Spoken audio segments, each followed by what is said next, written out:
Hi guys, in this video you are going to see how to create the pixelated effect in Adobe Premiere Pro that too using the inbuilt effects. So without making any further delay, let's get into the video. Alright, I created a project and I'm using this iPhone PNG image for example. I quickly increase the size so that you can also see it much better, and don't skip this video till the end. As a bonus, you clicked this video, I'm also showing you how to create the reveal in animation for the pixel blur images, so stick till the very end. I quickly resize it so you can see much bigger. So make sure you select the image that you want to apply this effect, then go to the effects panel and search for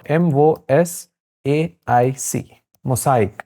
As you can see, you will see different options. Under the video effects, you will see this Mosaic Legacy.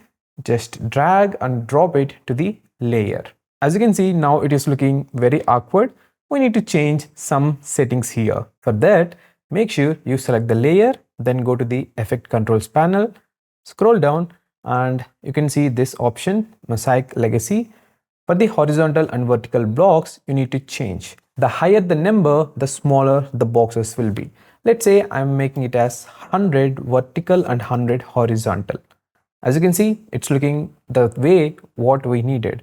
If I increase all the way to 1000, mostly you won't do it, but if you do it, you are almost revealing the image. If in case you are thinking about what is the maximum number we can add here, maximum is 4000 only guys. If I add 5000 or maybe more than 5000, as you can see, it is capped at 4000. 4000 is like picture perfect, I would say, like we are revealing the image. So I suggest you that between 150 to 100 is a sweet spot for like some kind of teasers. If you want to completely blur it, go less than 50.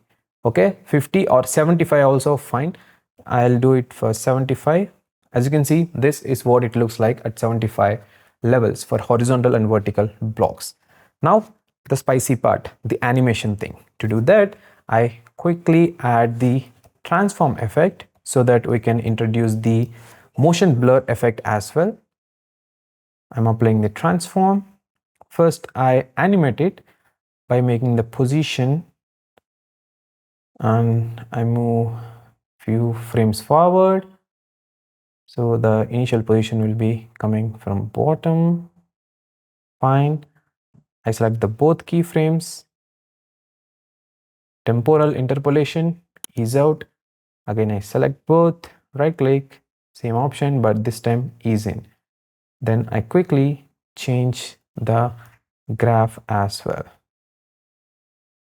like this way. Peaking on the very first keyframe, then slowly it is coming. And if I scroll down, I uncheck this box and shutter angle, I make it as 180 degrees. And if I play the video, wow, it's looking great, crazy.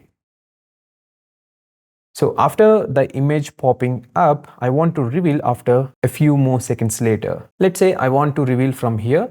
Simply select that same image layer.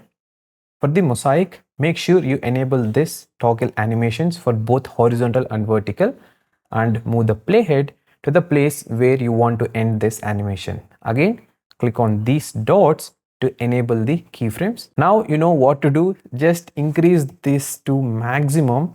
It is 4000. Also make sure select both keyframes, right click, ease out, again select both, right click, ease in. So this is the final animation it looks like. Even if you want, you can save this as a preset file so that you don't need to again create from the scratch in the future projects. For that, go to the FX panel, select the mosaic, then press the command key and transform, then right click and choose save as preset, and you can name the preset whatever you like. I'm making it as pixelated blur, then keep the scale as it is, click on OK. Now if you go to the FX panel and search for the same name, the word you given for the preset, it will be popped up, and simply drag and drop it to the timeline. That's it guys. I hope you found the video what you are actually searching for. If yes, don't forget to like this video and also subscribe to this channel for more interesting videos like this, followed by YouTube growth related videos for free.